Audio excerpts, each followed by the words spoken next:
আমি আর্টস থেকে পরীক্ষা দিয়েছি, জিপিএ 5 পেয়ে উত্তীর্ণ হয়েছি। অবশ্যই অনুভূতি খুব ভালো। সকাল থেকে একটু টেনশনে ছিলাম, যেহেতু আগের বারে থেকে তুলনামূলক রেজাল্ট একটু খারাপ করেছে। তো বাবা মার আশা পূরণ করতে পেরেছে, এটাই বড় বিষয়।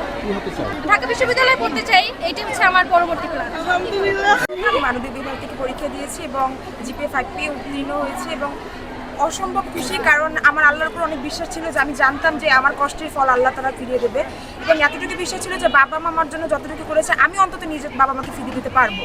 এবং আমার সামনের প্রত্যাশা, বাবার আশা পূরণ করবো, স্বপ্ন পূরণ করবো। এতটুকুতে প্রত্যেকটা মেয়ের স্বপ্ন থাকে বাবার জন্য জীবনে কিছু করতে পারে। আমার মা, আমার বাবা সবাই আমাকে নিয়ে অনেক আশা করে, তাদের আশা পূরণ করতে আপাতত পেরেছি এবং সামনে পারবো না কি আল্লাহর উপর ভরসা রেখে চেষ্টা করবেই আর কি। আপনাদের সবাই এইবার বরিশাল উমেন্স কলেজ থেকে এইচএসসি 2025 এক্সাম দিয়েছি। আলহামদুলিল্লাহ আমার জিপিএ 5 এসেছে, অ্যান্ড এটা খুবই বড় একটা পাওয়া যে এবারে আমাদের 2025-এর যে এডুকেশন সিস্টেম একটু হার্ড আগের বছরের তুলনায়, আমরা সবাই সেটা জানি।